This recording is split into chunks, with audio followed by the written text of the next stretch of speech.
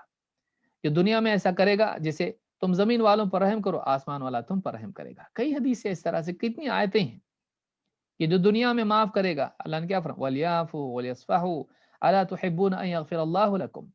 ایمان والوں کو چاہیے کہ درگزر کا معاملہ کریں اور یعنی معاف کر دیں، درگزر کا معاملہ کریں۔ کیا تم یہ پسند نہیں کرتے کہ اللہ تم کو معاف کر دے؟ تم معاف کرو گے، اللہ تم کو معاف کرے گا۔ جو دنیا میں تواضع اختیار کرے گا، اللہ عزت دے گا اس کو۔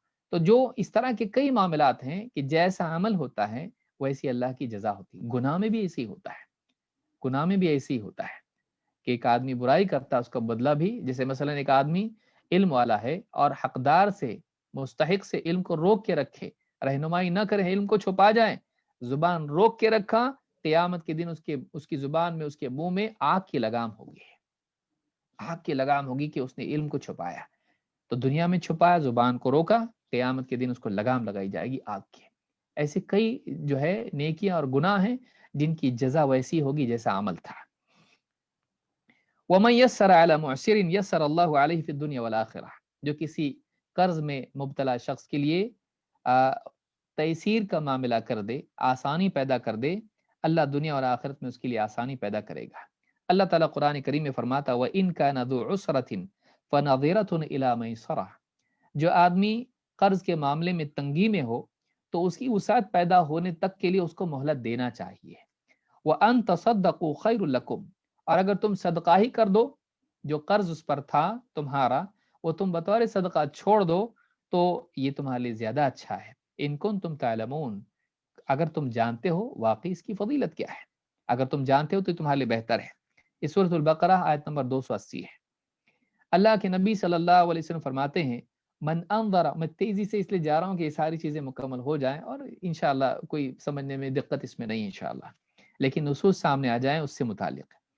من انظر معسرا او وضع عنہ اظلہ اللہ فی ظلہ، جو آدمی کسی قرض میں پریشان، تنگی میں مبتلا شخص کے لیے مہلت دے یا اس کا قرض ہی ہٹا دے، مٹا دے، ختم کر دے، اظلہ اللہ فی ظلہ، قیامت کے دن اللہ تعالیٰ اپنے سائے میں اس کو جگہ دے گا۔ امام مسلم نے اس کو روایت کیا ہے 3006 پر۔ دوسری حدیث میں آپ فرماتے من انظر معسرا او وضع عنہ وضع لہ، جو آدمی کسی تنگ دست قرض مقروض شخص کے لیے مہلت دے یا اس سے قرض کو ہٹا دے، اظلہ اللہ یوم القیامت تحت ظل عرشہ یوم لا ظل الا ظلہ، قیامت کے دن اللہ تعالیٰ اپنے عرش کے سائے میں اس کو جگہ دے گا، اس دن جس دن اللہ کے سائے کے سوا اور کوئی سایہ نہیں ہوگا۔ تو معلوم ہوا کہ اس نے اس کے لیے راحت کا انتظام کیا، قیامت کے دن اللہ تعالیٰ اس کو اتنا اونچا شرف دے گا کہ یہ عرش کے سائے میں ہوگا۔ یہ 7 لوگوں کے علاوہ ہے، حدیث میں 7 لوگوں کا ذکر آیا ہے، سبعۃ فی یعنی 7 لوگ جو ہوں گے جو عرش کے سائے میں ہوں گے، یا بعض روایت میں سائے میں ہوں گے اللہ کے، بعض نے اس کو دونوں الگ الگ معنی لیے ہیں، بعض نے ایک کو دوسرے کے تابع کیا ہے۔ تو یہ قیامت کے دن جو ہے عرش کے سائے میں ہونے والوں میں سے ایک یہ بھی ہے۔ امام ترمذی اور احمد نے اس کو روایت کیا ہے، سیل جامع صغیر حدیث نمبر 6107، یہ حدیث صحیح ہے۔ بلکہ ایک حدیث میں اللہ کے رسول صلی اللہ علیہ وسلم فرماتے ہیں کان الرجل یداین الناس، ایک آدمی تھا جو لوگوں کو قرض دیا کرتا تھا پچھلے دور میں، فکان یقول لفتاہ، جو وصولی کرنے کے لیے جاتے ہیں نوجوان اس کے، ان سے کہتا اذا اتیت معسرا فتجاوز عنہ، اگر کوئی تنگ دست ہو، قرض لوٹانے کی استطاعت فی الوقت اس میں نہیں ہے، اس کے ساتھ درگزر کا معاملہ کرنا، زور زبردستی اس سے وصول نہ کرنا۔ لعل اللہ ان یتجاوز عنا، اللہ سے امید ہے کہ اللہ ہمارے ساتھ بھی درگزر کا معاملہ کرے، مواخذہ نہ کرے اپنے حق کے سلسلے میں۔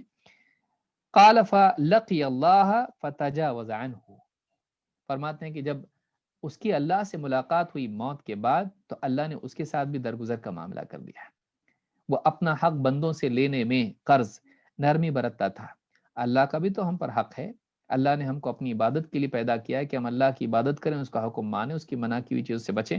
ہم سے بھی تو کوتاہی ہوتی ہے، ہم سے بھی تو چیزیں ٹلتی ہیں، تو اللہ تعالیٰ اگر ہمارا مواخذہ کرے تو ہم کیا جواب دیں گے؟ تو جب ہم مخلوق کے ساتھ نرمی برتتے ہیں اپنے حقوق میں تو اس کا لازمی اللہ کی طرف سے جزا اللہ کی ہے کہ اللہ تعالیٰ ہمارے ساتھ بھی درگزر کا معاملہ کرتا ہے۔ اس حدیث سے اس معاملے میں یہ بات معلوم ہوتی ہے۔ امام البخاری نے احادیث الانبیاء میں 3480 پر اس کو روایت کیا، اور اسی طرح سے امام مسلم نے بھی کتاب المساقات میں 1562 پر اس کو روایت کیا ہے۔ آئیے آگے بڑھتے ہیں۔ اور ایک چیز، وَمَن سَتَرَ مُسْلِمًا سَتَرَهُ اللَّهُ فِي الدُّنْيَا وَالْآخِرَةِ، جو کسی مسلمان کے عیب پر پردہ ڈال دے، اللہ تعالیٰ دنیا اور آخرت میں اس کے عیب پر پردہ ڈال دے گا۔ ہر انسان سے غلطیاں ہوتی ہیں۔ اب غلطیاں دو طرح کی ہوتی ہیں، ایک وہ غلطیاں جو ذاتی ہوں اور مخفی ہوں، دوسری وہ غلطیاں جو علانیہ ہوں اور دوسروں کے لیے بھی ہوں۔ تو یہاں اس غلطی کی بات ہو رہی ہے جو انفرادی ہو، مخفی ہو۔ ایک آدمی مثال کے طور پر کوئی غلطی اس کی آپ کے سامنے آ گئی، وہ لوگوں کو معلوم نہیں ہے، اور وہ ایسی غلطی ہے جس کا کسی کو نقصان بھی نہیں ہے۔ اگر آپ اس کو چھپا جائیں، ہو سکتا ہے وہ کل کو توبہ کرے، ہو سکتا ہے وہ کل کو یعنی شرما کے چھوڑ دے اس غلطی کو، کیونکہ آپ نے دیکھا اس کو، جانتا ہے وہ بھی۔ آپ نے اس کو چھپا دیا، قیامت کے دن اس کا بدلہ یہ ہے کہ اللہ تعالیٰ آپ کی اس غلطی کو، اپنی غلطیوں کو بھی چھپا دے گا جو آپ کی ہیں۔ تو یہ فضیلت اس کی ہے۔ ہاں، لیکن یہاں وہ غلطیاں مراد نہیں ہے کہ ایک آدمی مثال کے طور پر سماج کو خطرے میں ڈالنے کے لیے کچھ نئی چیز بنا رہا ہے، تو یہ جو ایسی چیز ہے، یا مثلا کوئی آدمی بدعتی ہے، وہ سب کو گمراہ کرنے کے پلان بنا رہا ہے، تو ایسے آدمی کا عیب چھپانا خود غلطی ہے، اس لیے کہ وہ مسلمانوں کو نقصان پہنچائے گا۔ لوگوں کو بتانا ضروری کہ یہ بدعتی ہے، لوگوں کو گمراہ کرتا ہے، اس کا عقیدہ خراب، اس کا منہج خراب، اس کا فلاں خراب ہے، تو اگر اس سے لوگ گمراہ ہوتے ہیں تو اس کو بتانا ضروری ہے۔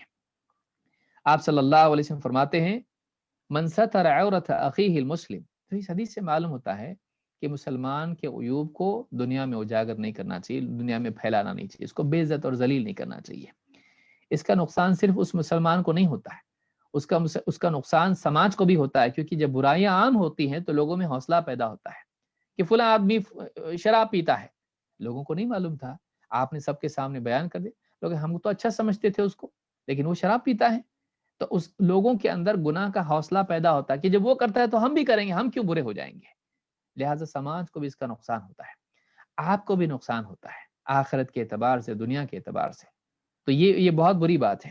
من ستر عورت اخیہ المسلم، جو کسی مسلمان بھائی کے ستر کو چھپائے، اس کے عیب کو چھپائے، اس پر پردہ ڈالے، ستر اللہ عورتہ یوم القیامہ، قیامت کے دن اللہ تعالیٰ اس کی چھپانے کی چیزوں کو چھپا دے گا۔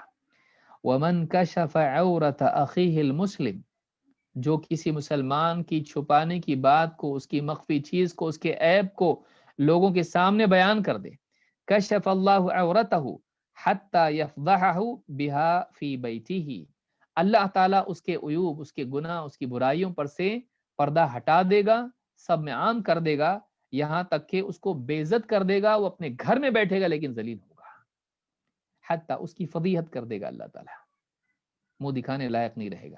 اللہ تعالیٰ ایسا کرتا ہے، لہٰذا یہ چیز بہت سخت ہے۔ مسلمانوں کے تعلق سے، ان کی عزتوں کے تعلق سے بولتے وقت میں زبان کو لگام دینا چاہیے، تقویٰ کی۔ ابن ماجہ نے اس کو روایت کیا اور صحیح ترغیب حدیث نمبر 2338 پر، اور ابن ماجہ میں 2063 پر صحیح ابن ماجہ میں روایت موجود ہے۔ الصحیحہ میں بھی حدیث ہے 2341 پر۔ واللہ فی عون العبد ما کان العبد فی عون اخیہ، اللہ اپنے بندے کی مدد پر ہوتا ہے جب تک کہ بندہ اپنے بھائی کی مدد پر ہو۔ یہ بھی دیکھیے اسی اعتبار سے، ساری باتیں ویسی ہیں، جیسا کرو گے ویسا ملے گا، اچھا تو اچھا، برا تو برا۔ ابن الملقن رحمہ اللہ فرماتے ہیں، ما کان العبد فی عون اخیہ کا مطلب کیا ہے؟ اللہ اپنے بندے کی مدد پر ہوتا ہے جب تک بندہ اپنے بھائی کی مدد پر ہو، کہتے ہیں ای مدت کونہ فی عونہ، مدت کونہ فی عونہ، جب تک یہ اس کی مدد کر رہا ہے اللہ اس کی مدد کرے گا، یہ دوسروں کے مسائل حل کر رہا ہے اللہ اس کے مسائل کو حل کرے گا، کب تک؟ جب تک وہ کر رہا ہے۔ تو آدمی اگر اپنی پوری زندگی بھر لوگوں کے کام آتا رہے، اللہ تعالیٰ اس کے کام آسان کرے گا، اگر یہ دوسروں کے کام آئے گا تو۔ یہ زمین سے کوشش کر رہا ہے، اللہ آسمان والا اس کی مدد کرے گا۔ تو یہ مزاج انسان اپنا بنائے کہ دوسروں کے کام آئے۔ حدیث میں بھی اللہ کے رسول صلی اللہ علیہ وسلم نے فرمایا، خیر الناس انفعہم للناس، شیخ الالبانی نے بھی اس کو حسن درجے کی حدیث قرار دیا ہے، لوگوں میں بہترین لوگ وہ ہیں جو لوگوں کے لیے سب سے زیادہ نفع بخش ہوں. اپنے آپ کو نفع بخش بنانا چاہیے، بلا اور مصیبت نہیں. تو یہ بھی بات ہے. اسی طرح سے اللہ کے نبی صلی اللہ علیہ وسلم فرماتے ہیں کہ ومن کان فی حاجت اخیہ کان اللہ فی حاجتہ. بخاری مسلم میں بھی حدیث موجود ہے، جو شخص اپنے بھائی کی حاجت میں اس کی مدد کریں اللہ تعالیٰ اس کی مدد فرماتا ہے، اس کی حاجت میں ہے. اللہ نے فرمایا وَتَعَاوَنُوا عَلَى الْبِرِّ وَالتَّقْوَى وَلَا تَعَاوَنُوا عَلَى الْإِثْمِ وَالْعُدْوَانِ. قاعدہ یہاں پر بیان کیا کہ نیکی اور تقوی کے کاموں میں ایک دوسرے کی مدد کرو، گناہ کے اور سرکشی اور ظلم و زیادتی کے کاموں میں ایک دوسرے کی مدد مت کرو. کوئی آدمی کہ آؤ فلاں کی پٹائی کریں اور آپ بھی جا کے اس کے ساتھ پٹائی کر رہے ہیں، ظلم کر رہے ہیں، کسی پر دوستی کا حق ادا کر رہے ہیں، مسلمان بھائی کی مدد کر رہے ہیں. نہیں، ظلم میں گناہ میں کسی کی مدد نہیں ہے، ظلم اور گناہ میں کسی کی مدد نہیں کی جائے گی. یہ بھی یاد رکھنا چاہیے. کوئی آدمی اپنے گھر پر فلمیں دیکھنے کے لیے ڈش اینٹینا لگا رہا ہے، آپ پڑوسی کو دیکھ کیا کر رہے ہیں آپ؟ میں لگا رہا ہوں، ذرا مدد کیجیے آ کے، آپ بھی اس کی مدد کریں، آئیے فلمیں دیکھیے. آپ گناہ کے کام میں دوسرے کی مدد نہیں. دادا جان کہنے جا بیٹا ذرا سگریٹ لے کر آ، اور جا رہا ہے، دادا جان کی خدمت کر رہا ہوں، دوسروں کے کام آؤ، اللہ تمہارے کام آئے گا. نہیں، گناہ کا کام نہیں، نیکی کے کام میں، نیکی کے کام میں، برائیوں میں نہیں. اللہ کے نبی صلی اللہ علیہ وسلم کی ایک بڑی پیاری حدیث ہے جس کو امام الطبرانی نے روایت کیا، اور اسی طرح سے ابن ابی دنیا نے قضاء الحوائج میں. کیا الفاظ ہیں، آپ غور کریں، کتنی بڑی نیکی کسی کے کام آنا. پیارے رسول صلی اللہ علیہ وسلم فرماتے ہیں وَلَأَنْ أَمْشِيَ مَا أَخِي الْمُسْلِمِ فِي حَاجَةٍ. میں اپنے مسلمان بھائی کی ضرورت میں، حاجت میں اس کے ساتھ چلوں. احب الی من ان اعتکف فی المسجد شہرا. مسجد میں ایک مہینے کے اعتکاف سے زیادہ مجھ کو پسند ہے. میں مسلمان بھائی کے تعاون کے لیے 2 قدم چلوں، کچھ چلوں، مجھے زیادہ پسند ہے اس سے کہ میں 1 مہینے بھر کا اعتکاف مسجد میں کروں. صحیح الجامع الصغیر حدیث نمبر 176 پر شیخ الالبانی نے اس کو حسن کہا ہے. پھر آپ نے فرمایا وَمَنْ سَلَكَ طَرِيقًا يَلْتَمِسُ فِيهِ عِلْمًا سَهَلَ اللَّهُ لَهُ طَرِيقًا سَهَلَ اللَّهُ لَهُ بِهِ طَرِيقًا إِلَى الْجَنَّةِ. کہ جو کوئی علم کی تلاش میں، کوئی علم کی طلب میں کوئی راہ چلتا ہے، اللہ تعالیٰ اس کے لیے اس کے اس عمل کے ذریعے، اس کے اس عمل کی بنیاد پر اس کے لیے جنت کا راستہ آسان کر دیتا ہے. ابن رجب رحمہ اللہ فرماتے ہیں ایک بہت اچھی بات انہوں نے یہاں پہ کہی ہے جس کو جاننا ضروری ہے. کہتے ہیں پوری عبارت طویل ہے اس لیے میں وہ عبارت نہیں پڑھ رہا ہوں. جامع العلوم والحکم میں کہتے ہیں کہ سلوک الطریق لالتماس العلم، ایک انسان کا علم کے پانے کے لیے راستہ چلنا حسی اور معنوی دونوں طریقے سے ہوتا ہے. یعنی واقعی ایک آدمی گھر سے نکلا، چل کے مسجد یا کسی مجلس میں گیا اور علم حاصل کیا، تو یہ واقعی چلنا ہوا جو راستے پر چلنا ہوتا ہے. لیکن کہتے ہیں اس میں وہ چیزیں بھی داخل ہیں، وہ کوششیں بھی داخل ہیں جن کے ذریعے علم حاصل کیا جاتا ہے جو معنوی ہیں. گھر میں بیٹھا ہے اور اس نے کتاب لی اور اس کو پڑھنا شروع کیا، اس کو یاد کیا، اس کو سمجھا، یہ چیزیں بھی علم کی تلاش میں، علم کی راہ میں چلنے میں شامل ہوتا ہے. یہ معنوی طور پر علم کے راستے پر چلنا ہے. تو کہتے ہیں یہ دونوں چیزیں ہیں. ضروری نہیں کہ ایک آدمی یعنی اسی کو شمار کیا جائے. مثلا ایک طالب علم ہے، دینی دروس میں جاتا ہے، پڑھتا ہے، سنتا ہے، گھر پہ آتا ہے، اس کی مراجعات کرتا ہے، تو کیا صرف وہ جانا ہی علم کے لیے چلنا شمار ہوگا، علم کے راستے پر جانا شمار ہوگا؟ نہیں، وہ تو ہے ہی ہے، لیکن گھر میں بیٹھ کر وہ اسی درس کو، اسی مواد کو جو پڑھ رہا ہے، جو اس کے شیخ نے، علماء نے اس کو سکھایا ہے، اس کو یاد کر رہا ہے، سمجھ رہا ہے، پڑھ رہا ہے، اس کا اعادہ مراجعات کر رہا ہے. یہ جو چیز ہے، یا گھر میں بیٹھ کر مثلا، اور آج بہت سارے لائیو پروگرامز ہو رہے ہیں، دروس ہو رہے ہیں، کہیں گیا تو نہیں ہے، گھر میں بیٹھ کر علماء کے، اہل حق کے دروس کو سن رہا ہے. ان دروس کا سننا بھی اس حدیث کی فضیلت میں شامل ہے. ضروری نہیں کہ چل کے وہاں تک جائے، یہ افضل ہے، جب بھی ممکن ہو کرنا چاہیے، لیکن وہ لازمی شرط نہیں ہے کہ اس کے بغیر اس میں شامل نہیں ہوگا. یہ بات یاد رکھنا چاہیے. اس تعلق سے کہ اس کے لیے جنت کا راستہ آسان کر دیتا ہے، کیا فرمایا کہ جو آدمی علم کے راستے پر چلتا ہے، اس کے اس عمل کی بدولت اللہ تعالیٰ جنت کا راستہ اس کے لیے آسان کر دیتا ہے کئی اعتبار سے. اس لیے کہ جنت پر چلنے کے لیے 2 چیزیں ضروری ہیں: جنت کے راستے کا جاننا اور اس راستے پر چلنا. اس راستے کے لیے کے اوپر جو فتنے ہیں، شیطان، نفس، ان کو جاننا، یہ ساری چیزیں ہیں. تو یہ جانے بغیر ایک انسان اس میں آسانی نہیں ہو سکتی ہے. ایک آدمی اگر راستے پر چل رہا، کہاں گڑھا ہے، کہاں چور ہے، کہاں ڈاکو ہے، کہاں پریشانی ہو سکتی ہے، آدمی کو اگر معلوم نہ ہو تو مشکل ہو جاتی ہے. یہ آسانی کب ہوتی ہے؟ جب آدمی کو پورا معلوم ہوتا ہے کہ جیسے آج بھی بڑے بڑے سفروں میں لمبے جاتا ہے آدمی کار لے کے، مطلب فلاں جگہ مال ہے، فلاں جگہ نماز کا موقع ہے، فلاں جگہ یہ چیز ہے، فلاں جگہ کھانے کی چیزیں ملیں گی. ساری چیزیں جب آدمی جانتا راستے کے معاملات کو، سفر اس کا آسان ہوتا ہے. تو علم انسان کے سفر کو آسان کرتا ہے. ایک. دو، جب آدمی علم حاصل کرتا ہے اور اس کے مطابق عمل کرتا ہے، یا علم اور ہدایت کی طلب اس میں ہوتی ہے، تو اس ہدایت کی طلب کے نتیجے میں اللہ اس کی ہدایت کو بڑھاتا ہے. اللہ تعالیٰ قرآن کریم میں فرماتا ہے کہ وَالَّذِينَ اهْتَدَوْا زَادَهُمْ هُدًى وَآتَاهُمْ تَقْوَاهُمْ. جو ہدایت کی طلب کے لیے کوشش کرتے ہیں، علم حاصل کرنا کیا ہے؟ ہدایت کے لیے کوشش ہے. علم کیوں حاصل کر رہا ہے؟ ہدایت کے لیے. جو ہدایت کی کوشش کرتے ہیں، ہدایت کی طلب میں کوشش کرتے ہیں، یا ہدایت کے مطابق جینے کی کوشش کرتے ہیں، اہتدوا، ہدایت حاصل کرنے کی کوشش کرتے ہیں، ہم ان کی ہدایت کو اور بڑھاتے ہیں. وآتاہم تقواہم، اور ان کا تقوی انہیں، ان کا بچاؤ انہیں عطا کرتے ہیں. تو ابن رجب نے یہ باتیں بھی کہی ہیں کہ یہ بھی ایک آسانی ہے. تیسری چیز کہا کہ ان کے لیے قیامت کے دن صراط مستقیم پر دنیا میں وہ چلنا چاہتے تھے، علم کا راستہ چلیں، تو کہتے ہیں اس کی بدولت پل صراط پر ان کے لیے چلنا آسان کر دیا جائے گا. حشر کے دن وہ ساری آسانیاں ان کے لیے ہوں گی جو علم کے لیے مجاہدہ کرتے رہے. پھر کہا وَمَجْتَمَعَ قَوْمٌ فِي بَيْتٍ مِّن بُيُوتِ اللَّهِ يَتْلُونَ كِتَابَ اللَّهِ وَيَتَدَارَسُونَهُ بَيْنَهُمْ. جو بھی لوگ اللہ کے گھروں میں سے کسی گھر میں جمع ہوتے ہیں اور اللہ کی کتاب پڑھتے ہیں اور اس کی مدارست کرتے ہیں. اللہ کی کتاب کی چاہے وہ تلاوت ہو بطور تعبد، یا مدارست ہو بطور تعلم، دونوں اعتبار سے قرآن کا پڑھنا ہو سکتا ہے.